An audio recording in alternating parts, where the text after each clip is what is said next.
Hello everyone. तो आज का लेक्चर हम लोग स्टार्ट करेंगे। इससे पहले पिछले क्लास में हमने पढ़ा था कि नॉन कॉपरेशन मूवमेंट का विड्रॉल कर लिए थे गांधी जी एंड सीडीएम का, क्योंकि बहुत ज़्यादा वायलेंस हो रहा था। और उसके बाद एक कन्फ्यूजन राइज हो गया था कांग्रेस के अंदर कि किस टाइप ऑफ पॉलिटिक्स को हम लोग रचे भारत में। एक स्वराजिस्ट हुए, एक नो चेंजर्स हुए, और उसी बीच सोशलिस्टिक आइडियाज भी इमर्ज हो रहा था। तो जो लोग सोशलिस्टिक आइडियाज की ओर आकर्षित थे, उनमें से ना ही वो स्वराजिस्ट को सपोर्ट कर रहे थे, ना ही नो चेंजर्स का आइडिया को। और जो बहुत यंग नेशनलिस्टिक लोग थे, यूथ थे, उनको भी इन सोशलिस्टिक आइडियाज पे काफी ज्यादा भरोसा था, क्योंकि वो काफी प्रभावित थे इंटरनेशनल अफेयर्स से। तो क्या हो रहा था कि लीडर्स तो बहुत सारे थे, जैसे कि गांधी जी एंड ऑल, ये लोग तो जेल में थे। तो कोई भी डायरेक्शन देने वाला यूथ को नहीं था कि सोशलिस्टिक आइडियाज में ही किस डायरेक्शन में चलना चाहिए। तो कंडीशन अभी उसी तरह हो गया है। जब बाल गंगाधर तिलक चले गए थे और लाला जी ये लोग जेल में चले गए थे सूरत स्प्लिट के बाद, और यूथ लोग डायरेक्शन लेस हो गए थे, और उस वक्त रेवोल्यूशनरी टेररिज्म और मिलिटेंट नेशनलिज्म चला था, फर्स्ट फेज।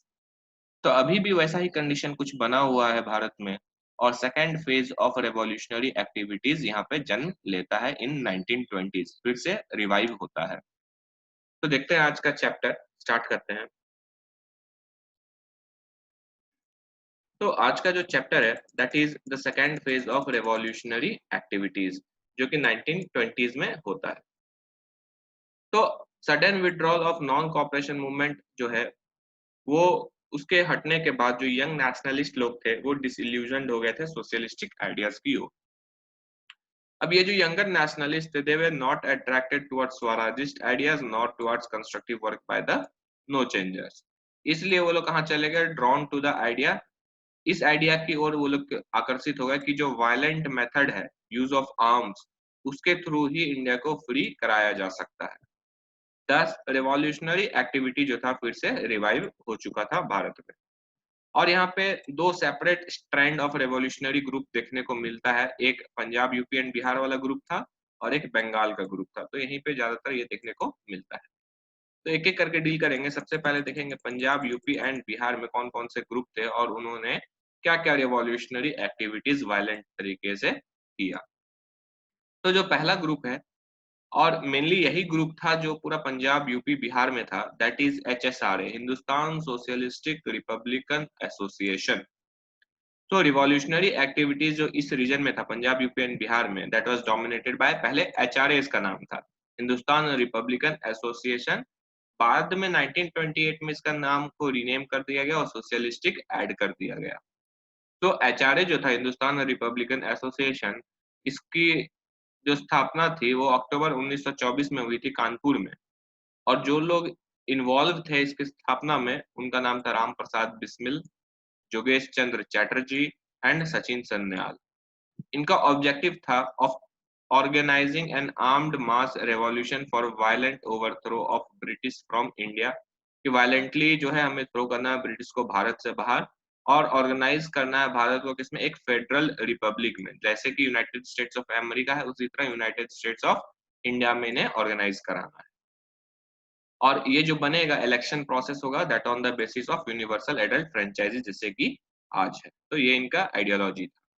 और इसी चीज को अचीव करने के लिए वो डिसाइड करते हैं कि वो लोग अवेयरनेस कैंपेन अंडरटेक करेंगे अमंग द मासेस, और बताएंगे लोगों को कि, और फैक्ट्रीज में जो लोग काम कर रहे हैं, कि कैसे वो लोग ये चीज अचीव कर सकते हैं।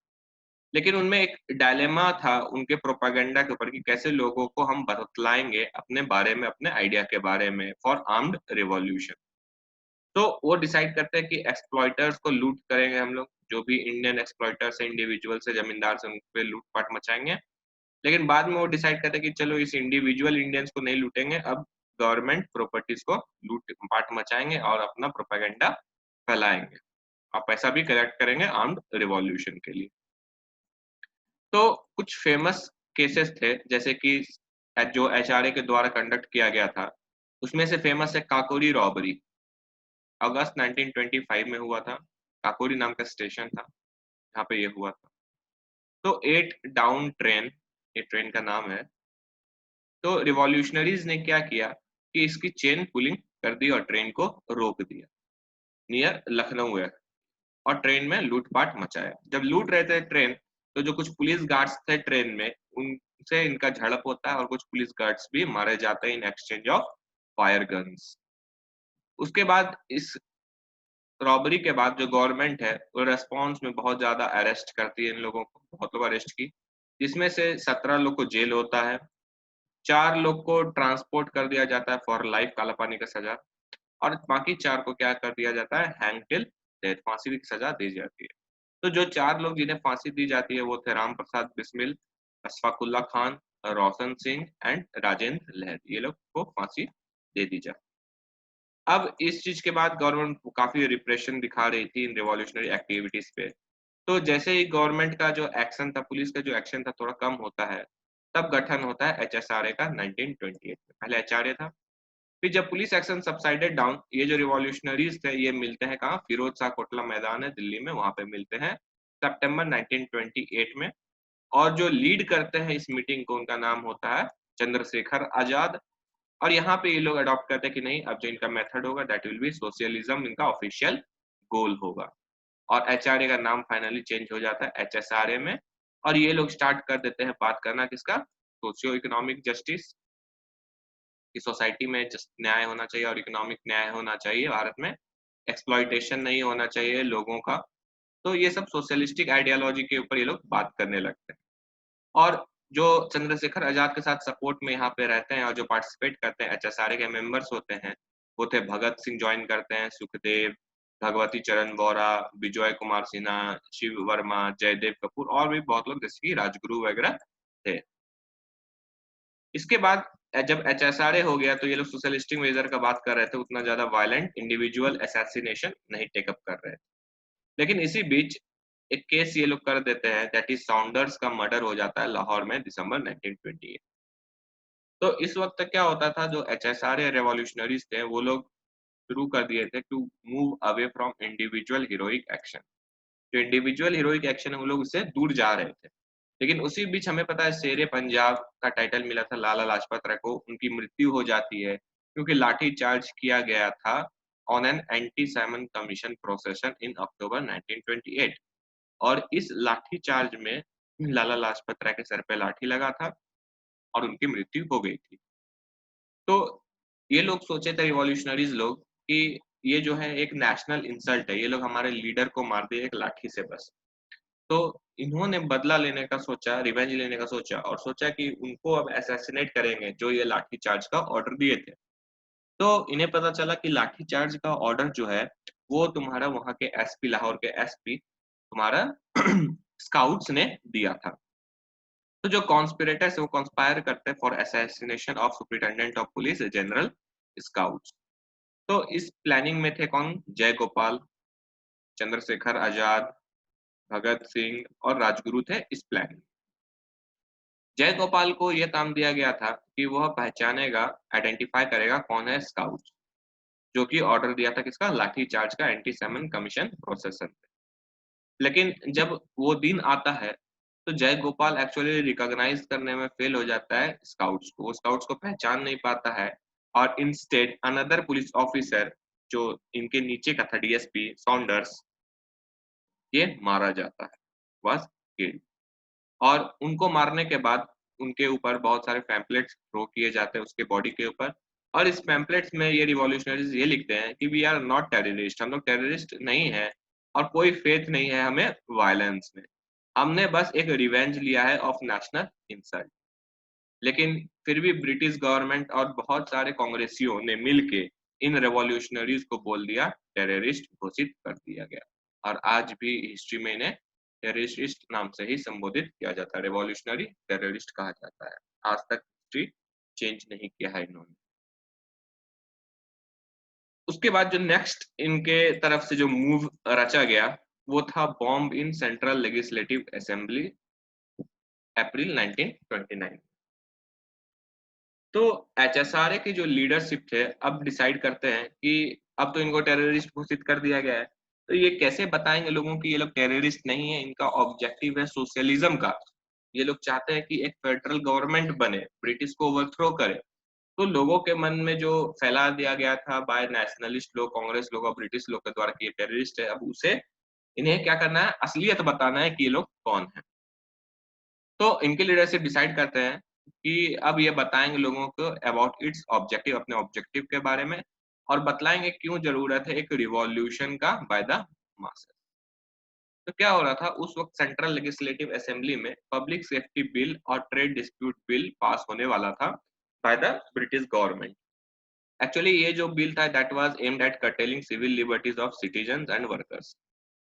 तो भगत सिंह और बटुकेश्वर दत्त ये लोग क्या प्लान बनाते हैं कि ये लोग सेंट्रल लेजिस्लेटिव असेंबली में जाएँगे, एक बॉम्ब फेंकेंगे, ऐसा जगह फेंकेंगे जिससे किसी को नुकसान नहीं हो, फिर पुलिस को अपने आप अरेस्ट कर देंगे और फिर कोर्ट में जब जाएँगे तब ये अपने बारे में बतलाएँगे सबको, तब प्रेस में आ ही जाएगा और लोग जान जाएँगे। तो इसीलिए भगत सिंह और बटुकेश्वर दत्त ने क्या किया, बॉम्ब फेंक दिया असेंबली में on 8 April 1929 with the objective to get arrested, और उसके बाद ट्रायल कोर्ट को इस्तेमाल करने के लिए एज़ ए फोरम फॉर अपना प्रोपेगेंडा रचने के लिए। ताकि लोग जो है उनसे फ़ैमिलियर हो पाएँ, उनके मूवमेंट से फ़ैमिलियर हो पाएँ और उनके आइडियोलॉजी को जान पाएँ। तो जो भगत सिंह एंड ऑल बटुकेश्वर के दत्त लॉयर थे, वो लोग प्रूव कर देते हैं कोर्ट में कि बॉम्ब जो फेंका गया था इनके द्वारा असेंबली में, ये किसी को हार्म करने के लिए नहीं था और किसी कोई हताहत भी नहीं हुई थी उस दिन। ये प्रूव करने के बाद भी जो ब्रिटिश जज बैठा था कोर्ट में, वो सेंटेंस कर देता है लाइफ टाइम इम्प्रिजनमेंट। उन्हें लाइफ टाइम कारागार में डालने की सजा हो जाती है टू भगत सिंह और बटुकेश्वर दत्त को। उसी बीच राजगुरु और सुखदेव, इन्हें भी अरेस्ट कर लिया जाता है हमारा लाहौर कॉन्स्पिरेसी में, वो जो फाउंडर्स का मर्डर हुआ था। क्योंकि जो जय गोपाल था जिसे काम था कि स्काउट्स को पहचाने, वो क्या निकल गया, वो धोखेबाज निकल गया, वो ट्रेटर निकल गया। जय गोपाल क्या किया, वो गवर्नमेंट को सारा बात बता दिया कि किस तरह उन्होंने मारा था तुम्हारा फाउंडर्स को और कौन लोग इन्वॉल्व थे, और एविडेंस के रूप में वो बयान देने को तैयार हो गया था कोर्ट में। और इस जयगोपाल के स्टेटमेंट के बेसिस पे ही भगत सिंह, राजगुरु और सुखदेव को फांसी की सजा दे दी जाती है। दे वर हैंग्ड टिल डेथ ऑन 23 मार्च 1931 को उनको फांसी मिल जाती है। उसके आगे देखते हैं कि जब ये सब चल रहा था, इसी बीच जो बाकी रेवोल्यूशनरीज लोग थे, वो लोग भी जेल में थे। और वो लोग कंडक्ट कर रहे थे, फास्टिंग कर रहे थे, खाना-पीना छोड़ दिए थे, क्योंकि वो डिमांड कर रहे थे कि उनके साथ जो ट्रीटमेंट किया जा रहा था जेल में, वो अच्छे से नहीं किया जा रहा था। तो डिमांड कर रहे थे फॉर अ डिसेंट ट्रीटमेंट, क्योंकि वो लोग एक पॉलिटिकल प्रिजनर्स। इसमें से एक थे जतिन दास, जो कि सबसे पहले मार्टियर बने, ना कि भगत सिंह, राजगुरु, सुखदेव से भी सबसे पहले इनकी मृत्यु हुई थी। Actually 64th day of fasting, 64th day of fasting के दिन इनकी डेथ हो जाती है भूख से। चंद्रशेखर आजाद ये भी इन्वॉल्व थे, सोच रहे थे या प्लान कर रहे थे कि जो वाइसरॉय लॉर्ड इरविन थे उस समय, उनका ट्रेन को ही उड़ा दिया जाए दिल्ली में इन दिसंबर 1929, लेकिन कोई उनके बारे में मुखबिरी कर देता है, बता देता है। और एक दिन क्या होता है, जब वो किसी से मिल रहे होते हैं, हमारा इलाहाबाद का एल्फर्ड पार्क में मीटिंग करके आते हैं, तो उनके ही एक लोग ने, चंद्रशेखर के आजाद के ही एक दोस्त ने बता दिया पुलिस को कि चंद्रशेखर आजाद एल्फर्ड पार्क गए हुए हैं मीटिंग करने के लिए, और पुलिस उन्हें घेर लेती है एल्फर्ड पार्क में।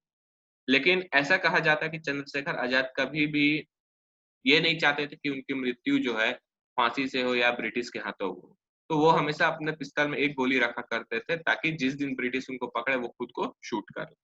और वो आज का दिन था। एल्फर्ड पार्क, इलाहाबाद 27 फरवरी 1931 को जब ब्रिटिशर पुलिस ने घेरा उनको एल्फर्ड पार्क में, तो उन्होंने खुद को ही शूट कर लिया। He shot himself during the police encounter at Alfred Park, Allahabad on 27 Feb 1930। और इस तरह क्या हो जाता है, एंड हो जाता है इस रेवोल्यूशनरी टेररिज्म का पंजाब, यूपी और बिहार में by the end of HRA. HRA भी खत्म और उनके रेवोल्यूशनरीज भी खत्म।